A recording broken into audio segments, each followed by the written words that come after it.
Hey guys, well, today I got another birthday news story for you. Today I'm going to get into when I came home in November of 1998. Now, when I came home, I just finished doing 6 years. I was on federal parole and I was on state parole. Now, I had to report to two parole officers. One parole officer was for the state, the other parole officer was for the feds.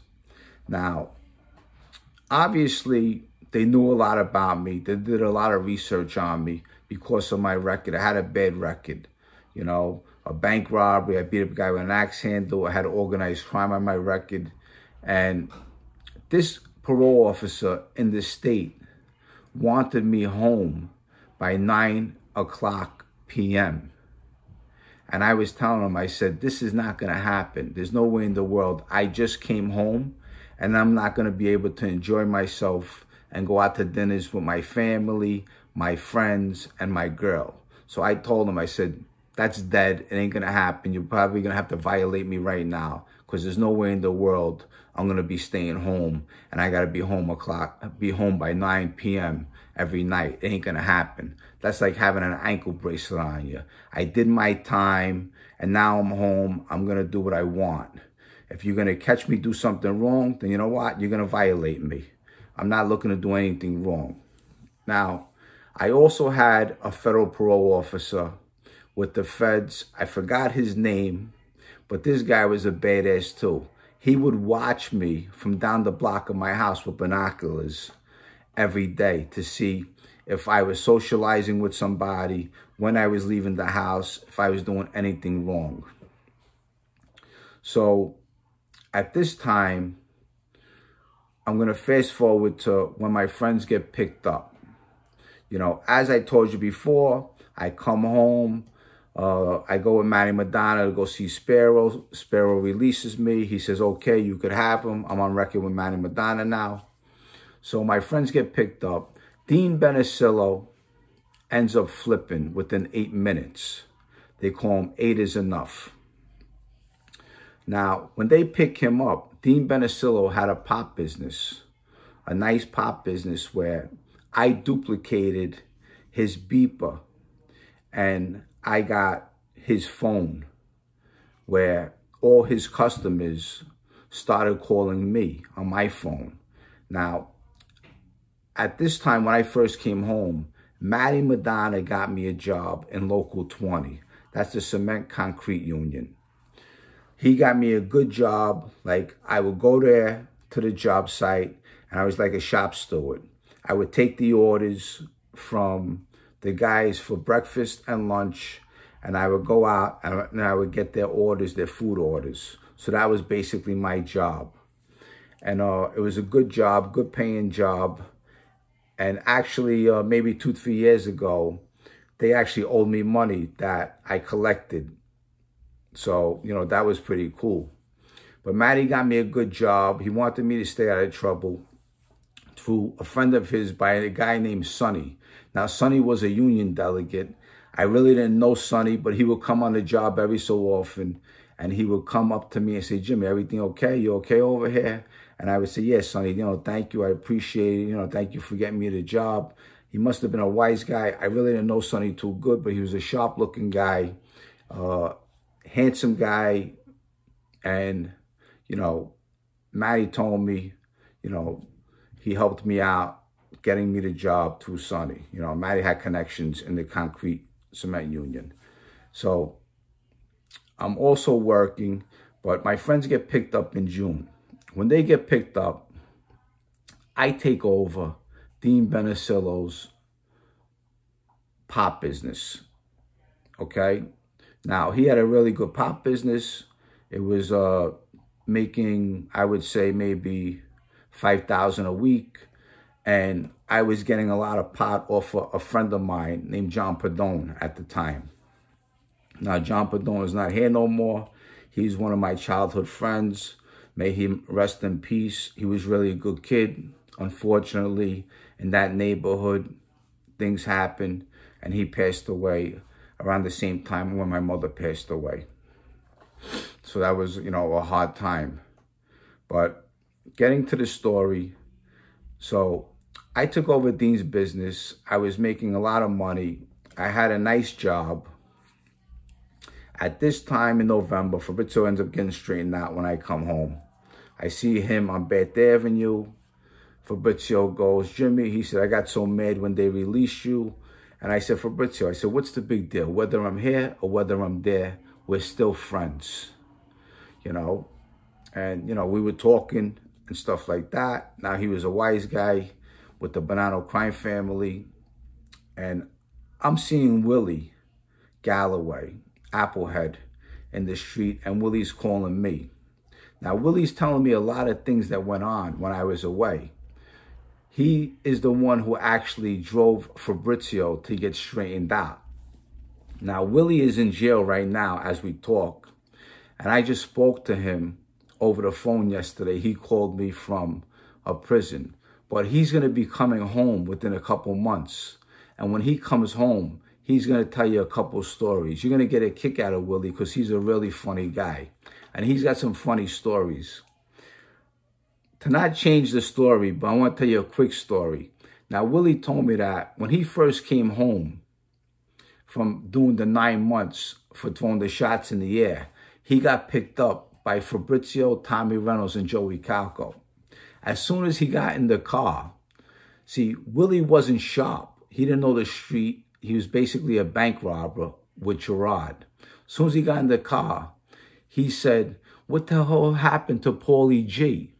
Now, that was very stupid of him because, as you know, if you're a street guy and someone gets killed, you never ever mention anybody's name because you don't know if it was their friends who killed them. You don't know nothing about the situation, so you don't even bring it up. But as soon as he got in the car when they picked him up, he said, you know, what happened to Paulie G? And Tommy, Fabrizio, and Joey Calco all looked at each other, and Reynolds told Willie, he said, don't bring up Paulie G again. So right there, Willie knew not to bring him up again. But Willie told me a lot of stories when I came home. I spent 11 months with him on the street, and he would call me every day. I would go out for lunches with him, and he gave me a lot of info of what was going on. He's the one who actually drove Fabrizio to get straightened out. But you're going to hear that story actually from Willie when Willie comes home. And that's going to be a funny story. He's got a lot of funny stories to tell you. Now, getting back to 98 when I came home, we're going to fast forward to June. My friends get picked up, and I take over the kid Dean Benicillo's pot business. Now, I was getting a lot of pot, and they say when you get pot, what you do is you get an orange peel, and you put it in the bag, and you keep it in the refrigerator, and it stays fresh that way. I don't know about you guys, if you ever did that before, if you ever sold any quantity of weed, but that's what you do when you have a lot of quantity of weed. You put an orange peel in the bag of weed, and you keep it in the refrigerator, and it stays fresh. I don't know how much of it is true, but that's what I used to do. And I used to get a lot of pot. So in June, my friends get picked up. I take over Dean Benicillo's business. I see Fabrizio's brother, little Georgie. They call him Georgie Shark. I didn't know him as Georgie Shark. When I came home, all of a sudden, his name was Georgie Shark. So I saw him in Rite Aid on 86th Street and Bay 8. He says, hey, Jimmy. I said, hey. I said, Georgie. I said, what are you doing? You know, we kissed. We said hello. I had some money on me. I said, here. I said, here's $1,000. Give it to Fabrizio. Put it in his commissary. Now, at this time, Andrew Reynolds was looking to talk to me, and I really didn't want to talk to nobody. I got to talk to Andrew Reynolds eventually because I had to talk to him. He reached out through Willie to tell me, Jimmy, you know, they found the tattoos. So when they found the tattoos on everyone's leg, it's like the feds got a hard on. You know, like they thought they found Murder Incorporated, you know. So, you know, on my case, there was 7 murders between all of us. So it was a serious case. And so I take over Dean's Pop business. I'm moving the weed. I'm making money. I'm making a lot of money, decent money. I got my own apartment with my girlfriend, Lori, at the time, and we're at the end of Staten Island. And, you know, life is good. Now, I know eventually I'm going to get picked up, 100%. All my friends got picked up. Then all of a sudden, I hear that the kid Michael Yamini disappears in prison. Now, I know how that shit goes. When someone's disappearing in prison, obviously, they're cooperating with the government. So this kid, Mikey Yamini, was at the scene of that woman when I was there with Tommy Reynolds and Chris Paciello. So I knew eventually they were coming for me. Now, at this time, my parole officer will go to my sister's house, and he would ask my sister, you know, are you okay with Jimmy staying here when I first came home? And my sister would say, of course I'm okay. What do you think? You know, so he was saying, you know, are you afraid of him and stuff like that? My sister and my mother would say, afraid of him? This is my brother. I love my brother. Why would I be afraid of him? But these guys, from what they wrote, whether it was the state or the feds, they made it seem like I was a monster because of the crimes that were committed. You know what I mean? I was a serious character back in the day when I was a kid, you know, and I ran around with some serious guys. So, you know, they put down a lot of things about organized crime and the crimes I committed. So my sister, my mother would say, no way, this is my son, this is my brother, I love him. We love, you know what I mean? We love each other, we're there for each other. And, you know, this is what some of these probation officers do to your family, you know, but, you know, there are some creepy guys that their family they don't like them, you know, but fortunately for me, I come from a good family. And, you know, that's what they did to my family. And my family say, no way, you know what I mean? We love Jimmy. So anyway, I'm going to fast forward because I don't want to make this story too long. Now, all of a sudden, I get a knock at the door, and it's a Con Edison guy. He wants to check my phones. So I got a screen door that I keep locked in the front. And I always had a pistol in my house, even when I was on parole. And I opened up the door. I said, what's up? I said, what do you need to do? He says, no, we just need to check the phone lines. I said, Bo, I said, you ain't checking no phone lines over here. What are you kidding me? I said, no way. I said, forget about that. That's not happening. So anyway, he goes away. So, like I said, I was moving a lot of pot. I used to keep all my pot in my refrigerator. I used to have a lot of it, maybe 10 pounds at a time, sometimes 20 pounds at a time. So a couple of days pass. All of a sudden, I get a phone call from my federal parole officer. It was like maybe 3:30 in the morning. He says, James, he says, I'm outside. Can you open the door? Now, this is in October because I got pinched in October. And it was October 14th. I remember the date. And I said, you're outside. I said, what are you doing outside? So me and my girls up. I open up the door for him. As I open up the door for him, I get rushed by 20 federal agents. Boom. They tackle me on the floor. They put handcuffs on me. And they take me out of there. It happened so quick. And straight to the precinct. From the precinct, I went right to Brooklyn MDC. Now, at this time, when they did this, I had like 20 pounds of pot in my refrigerator, okay? And I also had a gun in my drawer in my house where the forks and knives were. It was a 38. And they just picked me up. They got me out of there. They didn't search the house or nothing. So my girl gets in touch with a friend of mine. He goes to the house, he grabs the weed, picks up the gun, and he does what he has to do. Now, I go to MCC. When I get to MCC, I see Mikey Bloom from Staten Island. Now, I did time with Mikey Bloom. He was on the case with Michael Cesar and Sally Fusco. So I was on the floor with Mikey Bloom, and I'm on the floor with Fabrizio Di Francischi and Ali Boy Persigo, Sally Avellino, and a few other guys from the neighborhood. I knew Sally Avellino from '93, and we had some mutual friends. Now, my sister calls Manny Madonna. Manny Madonna gets me a private attorney. I stand up for a minute, for a little while, couple months, and then eventually I decided to cooperate. Now, but at this time, Mikey Bloom is telling me, he says, Jimmy, he says, I can see you don't like these kids. I said, Mike, I said, they killed my friends. He said, no, I understand. He said, yeah, a lot of people don't like them anyway. So Tommy Reynolds was on the floor below me. And if you ever did time in MDC, Brooklyn, you could talk through the screens of the yard. And Tommy Reynolds was yelling up. He's saying, Jimmy, Paulie was a scumbag.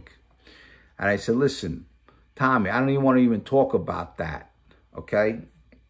And Joe Benanti was there on the same floor as Tommy Reynolds. And Joe Benanti was telling me, Jimmy, I'm sorry. You know, I'm sorry you got picked up for this. I said, Joe, I said, what could you do, you know? So we end up having a co-defendant meeting. At the co-defendant meeting, me and Reynolds, we were arguing a little. We really didn't see eye to eye. And that's when I decided to cooperate after that meeting. So they put me in the hole and I cooperated. But I wanted to share that story to you. That's a Beth Avenue story. Not sure how much you're going to like it, but it's something that affected my life and affected my family's life. So in order to get out of my troubles, I did have to cooperate with the government. It's one of the best things I did in my life. I got 2 kids now. I got a good life, and I did the right thing by coming forward. And the last time I spoke to Chris Paciello, and that was a couple years ago, he told me, he said, Jimmy, out of all the people who cooperated, you had the best reason. Meaning they killed my best friend and the thing with Tommy Reynolds and an innocent woman. So it was a tough situation. And at that time, you know, everything is going on so fast and your mind is like all over the place because the life you once lived, it's no longer there. Now you got to cooperate and life just changes. But that's a Beth Avenue story for today. I hope you enjoyed it. I wanted to share that with you. I'll get into the Bobby the Chico Part 3 story. I just been real busy lately with my children and working. And I got some future things coming up. Eventually, all this is going to change. We're going to have a nice background. It's going to happen. And it's going to be good. We're going to start the story from beginning when I was a kid to how I became a hoodlum and how I got into this life. You're going to really enjoy it. It's going to be some good stuff. But I do want to give one shout out to a real good friend of mine. His name is Carlos Munez. Okay? I think his channel is Adventures with Carlos. So he drives a bike, and on his bike he has a Go camera on, and he drives around throughout the neighborhood. But I'm going to do one of those adventures with him. So look for his channel, and eventually you're going to see me driving around with him in the neighborhood, whether it could be Coney Island, Sheepshead Bay, somewhere in Manhattan. But we are going to get together, Carlos Adventures, and I'm looking forward to that. To all my subscribers, Thank you for the love you send me. I'm sending love back. And anyone who makes a first comment on all my videos will get a free t-shirt, a mug, or a hat. You get to choose and pick which one you want. So the first comment, you just go first comment, and whether it's a mug, a hat, or a t-shirt, and you put it right next to it. And then you could DM me through Instagram, and I will send you whatever you choose, whether it's a mug, a coffee mug, a hat, or a t-shirt, because I want to give back also, just to show you how much I appreciate you guys. With that said, I love you guys. Thank you for the support, and I'll see you soon. Bye.